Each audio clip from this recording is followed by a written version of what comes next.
I'm Jesse Goldberg. And I'm Brian Cummings. And welcome to Mind Your Own Music Business. Our special guest today is May Pang, right? Hello. You're like famous, right? No, I'm not famous. What are you talking about? Right. All stuff about you and all this We've stuff. heard about you. I read books everywhere. Every They're Beatle all, book. they must be lies now. Well, you do have a book that's out now. Yes, I do. And it's called Instamatic Karma, The Photographs of John Lennon. And these are photos that I took during our time together when John and I were, we had a relationship and we lived together. So these are the photos. What years were they? 73, mid-73 to beginning early 75.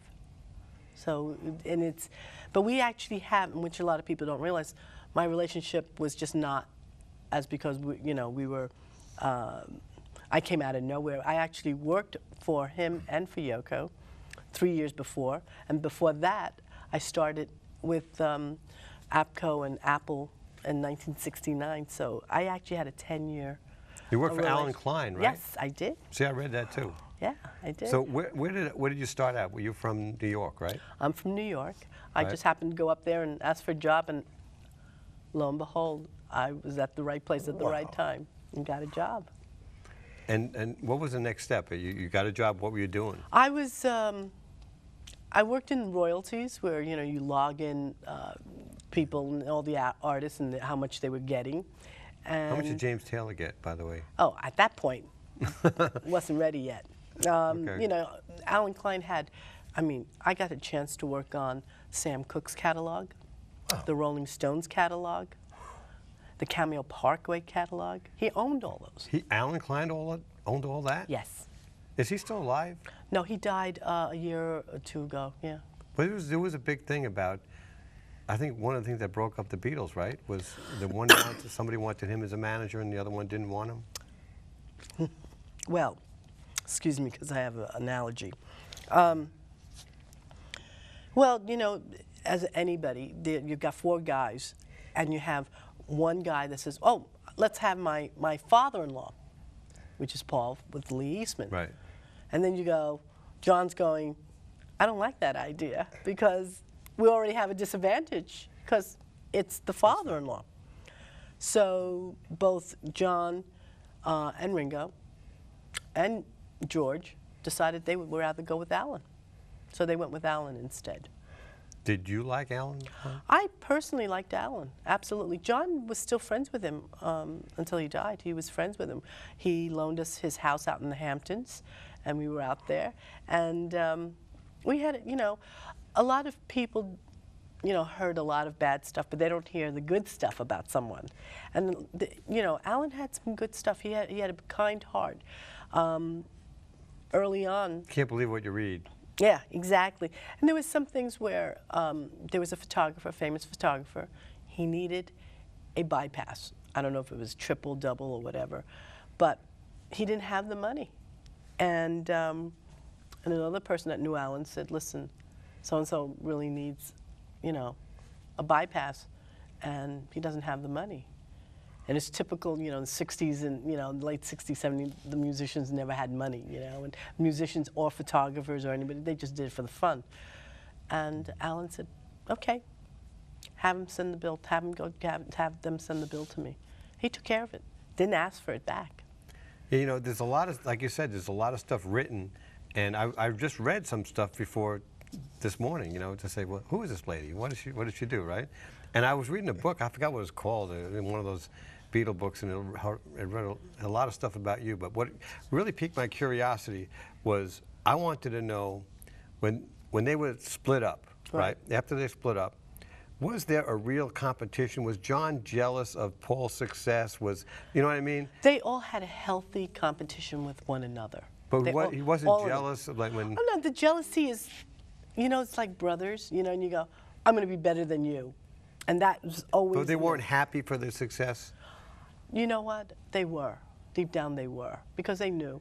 But they also were like, I'm not going to let him get away with it. I'm going to be better. But they were happy for each other. In this book that I read, which is a very positive book, it said that you were responsible for getting him to call Paul and maybe get him back together again or something? Well, you know what it is? Is that true?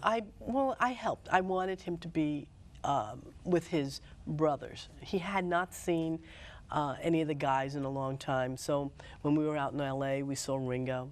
Now, he hadn't seen these guys, or George, or Paul. And contrary to everybody's myth, you know, Paul was around us a lot. And also, this was a time that I wanted him to get back with his son Julian, he hadn't seen in 3 years. So it's all that. It was me just trying to make everything So work. Paul was around you a lot? Yeah. And Paul John Linda. together? Yeah. Did they have a play? Yes, we did one jam session, which is out somewhere, and people have said, God, that's awful. Yeah, but it wasn't meant to be recorded to be out. It's out on a bootleg that somebody put out called Toot and a Snore. But it was just for fun, and that was the first time they'd seen each other, and Paul was playing drums. Was that in New York? No, it was in L.A. You know, It was in L.A. So it was kind of interesting because as Paul and Linda walked in, I saw the look and I went, oh my God, it's Paul. And John could read my lips and he goes, what? Paul? And he turned over and he looked and he went, oh, hello, man. Just like that, you know, as if they had just seen each other. And I hate to say, use the pun, but you know, like yesterday. And it was just really easygoing. but you could watch everything that was going on group-wise through John's experience. You could, Absolutely. like whether it stressed him or Oh, yeah, you just knew. And, you know, John considered all of them his brothers. Yeah. He worried about Ringo the most because Ringo was not the songwriter, and he said that, you know, we always worried about him because he was not the songwriter. Royalties would not be as big. And George was like his younger brother. He always followed him. And then Paul, and he said, well, I never had to worry about him. That's for sure. Did you watch any of the composing getting done? Because John Lennon is probably the most influential guy in music in this century. Maybe him And and last Elvis. century, we're in the What? 21st now. Right, yeah. right, in the last century, sorry. Yeah. Yeah, no, I know. I've been asked that a lot. Yes, he carried a Flair pen. Remember those Flair pens, the felt tip pens, and he used to have it in his pocket. And if he thought of a lyric or he liked a line that he heard, he'd take out a piece of paper, napkin, anything, and just write it, and then just stuff it in his pocket. And one of the best example was when we were together. He had his only #1 single, which was Whatever Gets You Through the Night, and his only #1 album, which was Walls and Bridges, in his lifetime. That was the only time it hit #1. Imagine didn't hit No, #1? did not hit #1. Wow. Oh. That came later. It came up later, but not at the time he was around. So I remember we were just lying in bed, and Cable had just come in, okay, and That's true. I remember watching when Cable came in. I watched Blazing Saddles 16 times. there you go. And you know, the box was big, and it was always those buttons, and it Yeah. was easy. You know, you just do that, and he did it. And one night, it was Reverend Ike. He loved just, you know, Reverend Ike is just so, I don't know. you know, Reverend grandiose, flamboyant, whatever you want to call him. And it's like, and it's whatever gets you through that night. And he went, oh, whoa, hold on, I like that line. And he just pulled, he had a pad and pencil or pen, started writing, left it. So when it came time for the studio, he finished the song. He didn't he draw the album too? That album had like a thing where you Excuse like 3 different pieces where you pull Yes. one apart or something. Those were drawings he did when he was a kid. Oh, is that what it was? Yeah, and as a school teacher, football, and a horse, whatever. And you open it up and one, not the It's a reissues, flip, but yeah. it's a flip thing. Yeah. It's a cool album. That was vinyl. We don't Boy, have you that gotta know stuff this anymore. What do you mean? I just bought 300 records today. What, a vinyl? Yeah. Oh, great. Good for you, because you know what? That was, people don't know what it was like to be able to read those. I was in a store just today, no, it was yesterday, and a little kid about 8 years old comes, Mommy, Mommy, look at all these big posters. They was talking about records, yeah. Oh my God. But my vinyl has a big resurgence. Yes, because of what? Doing the DJing, you know, on that I don't think stuff? that's it. I think it's the music itself. The music itself, because you can't get, I think There's a warmth in that you can't get from it's digital. not the vinyl itself. I think it's the music itself. I think there's a lot of stuff available that you just can't find. Okay. think that's what I it love is. reading the inside covers. Yeah, and the artwork too. It looks different. It's different at that size. Absolutely, Yeah. it was just Such an better. impact. So, yeah. Well, you've been around music an awful lot in Yeah. your life, Yes. and you do a little bit of performing. Well, you know, here and there, people have asked me. I mean, one of the big ones I probably did was on Number 9 Dream on that Walls and Bridges album. That's my voice where you hear, you know, there's a part of the song that says, someone calls out my name, and you hear the whispering of John coming in. Yeah. And that's me whispering. Did you get paid for a studio session? I don't think so, not in this Oh. case. I I should heard- have asked that. I heard that when they put that out, that Yoko mouthed her words to it. Well, Was what that it right? actually had happened, Is that, am I right, aren't I? sort of, not quite. See, I've been reading up on you. And no, you're part right. It's not like that. When that came out, it was and John, me, Laurie Burton, and this kid Joey. The four of us sang background, so it's all of us singing.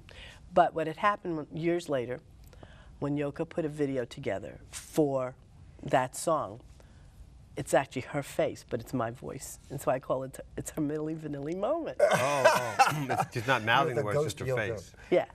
So Oh. so you see her in the video when they come out, and you see her, you know, John, but it's my voice, Right. and you know it's kind of interesting. And Do you still get along with Yoko now? I don't really have a relationship with her. When's the last time you ever even spoke to her or saw her or anything? I actually saw her about a year ago, and we were all at the same place to see Julian Lennon. It was his photography exhibit. Oh, great. Emma. So we were all there at the same time. Yeah. That's cool. He kind of discovered an artsy side of himself. Absolutely. Yeah. And his record, he just has a record out now out in England called Everything Changes. And that's just been released in England. And I just saw him last week because he's also was honored as the global ambassador for the Lupus Foundation of America. Because his friend, How old is he now? 48, 49? Really? Yes. Oh my God. Thank you. Does it make you feel what happened? He's that old? Yeah, he's, you know, and he doesn't look it. He doesn't look it. He looks great. The reason he's involved in it because Lucy Voden, who was remembered for that night, was the Lucy of Lucy in the Sky with Oh, Diamonds. okay. From the picture. That's right. Which everybody liked to, again, the myth is, oh, it's about LSD, but it isn't. It was Right, Lucy it in the was Sky. about the with- picture. And Right. Julian had drawn it. Right, for- and Oh, she just died, right? Yeah. She died. Yeah, I remember that. I saw Yeah. that, yeah. Oh, that's And right. so That's very so he you know, he set up. He wanted because he has a little white feather. He doesn't still have foundation. that picture, does he? I don't know. That would be some picture, huh? I have no idea. Yeah. Let me ask you a question about when John died.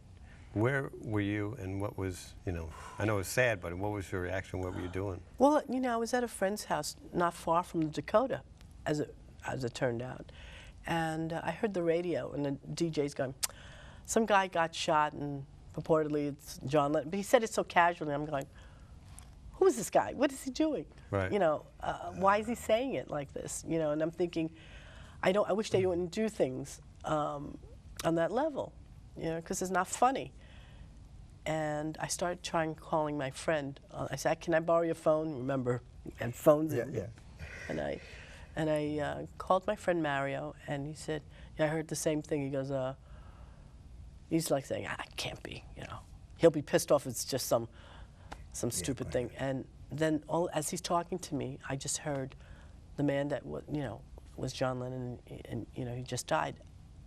And my whole body just froze, and I ran home, and you know, the phone was ringing constantly, and the first phone call I could pick up was from Joan, who worked for Ringo, who's his executive assistant, and she goes, "Give me the telephone number of the hospital." I said, "Forget it." And all she could do is say, she screamed at me, and she says, "What's wrong with your bloody country? I got to get off the phone and call everyone." It's a good She was question. calling from England. It's still a good question. Oh, man. So I called David Bowie up because we used to be very close together, and he was out on a date, and his assistant said, well, "Oh," I said, "I'm sorry to wake you up, but I just thought I'd tell you, you know, John just died. He just got shot." And she goes, "What?"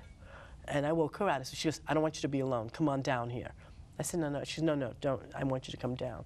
So we all just watched TV and watched the news the whole. Like everybody else. Yeah. Yeah. It was incredible.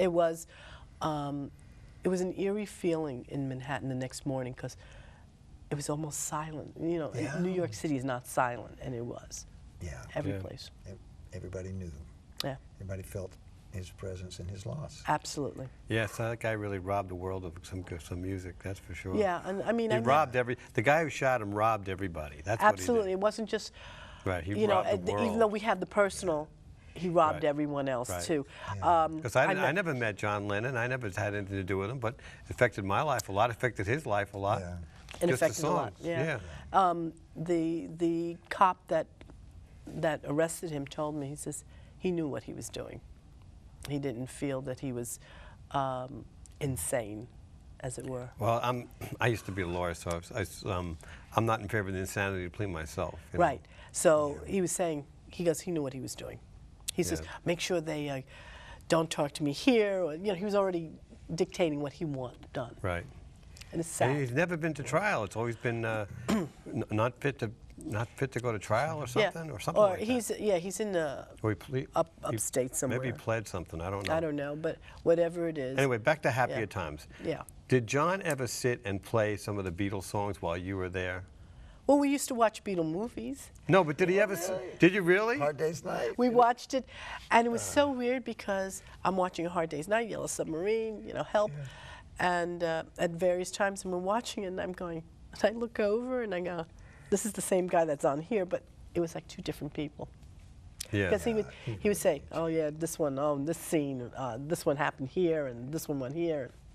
It was You kind should of have had a interesting. recorder on. That would have been great. Well, remember back in then, the recorder just, Sony just put out a recorder that was portable.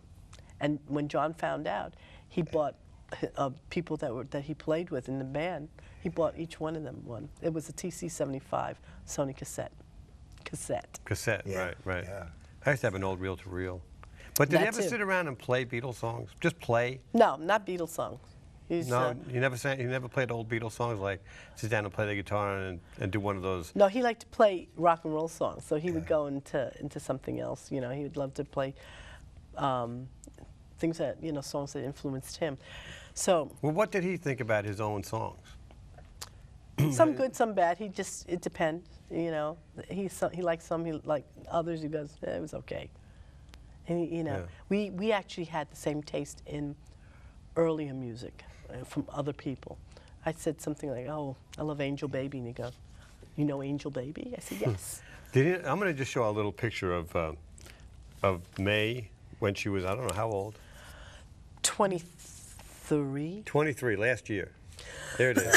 That's May from May's book right here, which is called Instamatic Karma, as opposed to Instant Karma. So these were taken with Instamatics? No, I had the majority are with a Nikon 35 millimeter. I carried my camera. So you everywhere. took these pictures? Yes, Oh, and let then me there. show a couple of these pictures. This looks like that Walls and Bridges. You Yeah. didn't take that, not Walls and Bridges. Well, he wanted me to do it. What was and that when, album? It was- Yeah, Walls and was it Bridges. The Walls and Bridges, where they have the, yeah. See?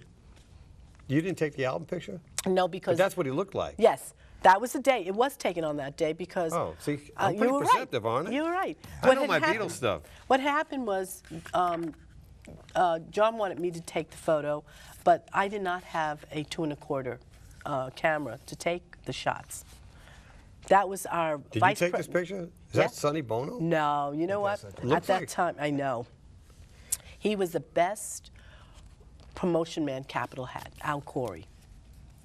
Oh, yeah. Didn't he used to live here? Sorry. He lived here for a while.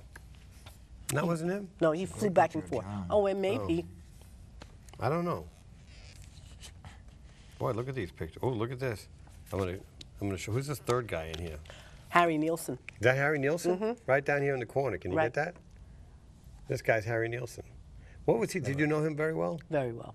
Really? You want to talk about that incident, or you don't want to talk Oh about my it? God! You well, must have talked we about could it talk. a We minute could talk. time. We could talk about it. I mean, you know, people. Let me tell you what I know. Go ahead. The Smothers Brothers were on stage, and Is the Troubadour they in LA? they started heckling him, and they got thrown out because they were drunk or something, and then he hit somebody or something. Okay. Am I right? Partially. Again, it's a Okay. partial. Harry is At the Troubadour. That's right. Okay. Harry was always an instigator. So we're sitting there, and it was Peter Lawford, Jack Haley Jr., Pam Grier, we're all sitting around the table. And Harry decides, oh, let's heckle them. And I'm thinking, this is not going to go well. This is not going to go down well. And I turned around and I said, Harry, stop it. He goes, no, everybody loves it. I said, no, don't start heckling. And he's yelling, John, come, heckle, let's heckle him.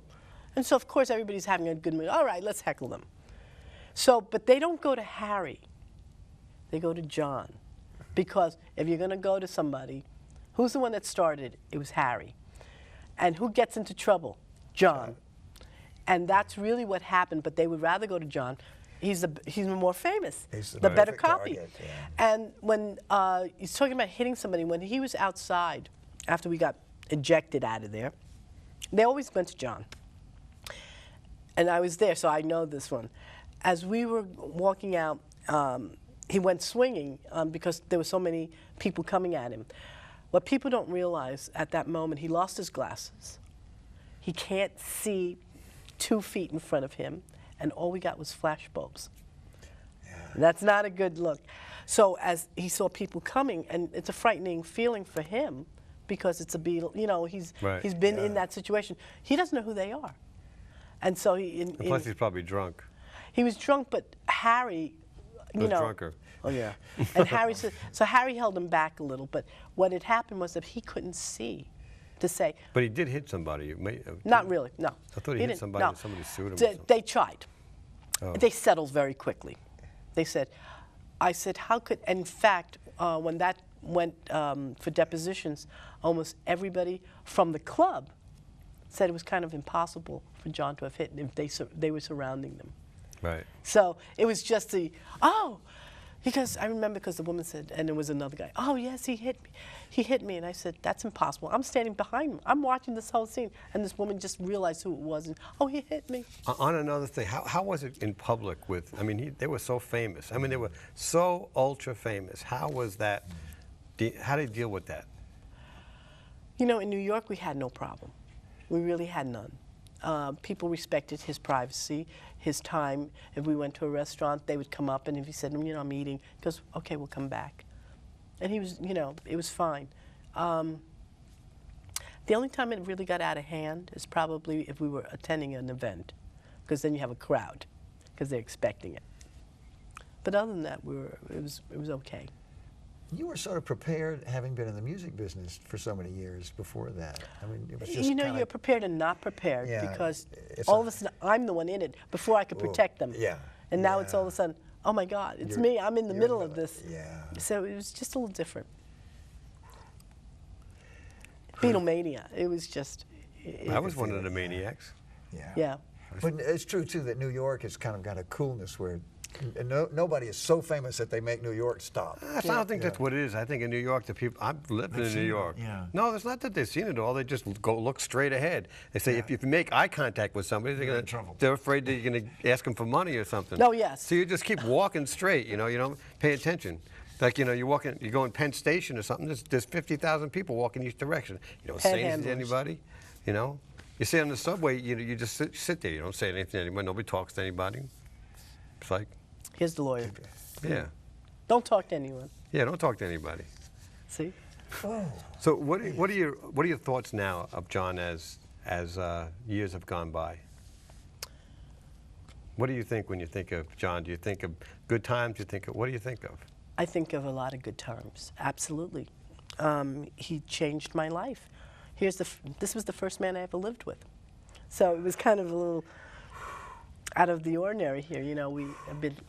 It was emotional. It's still emotional, because a lot of things that everybody talks about during that time period. I mean, I get a chance, and I do this every so often.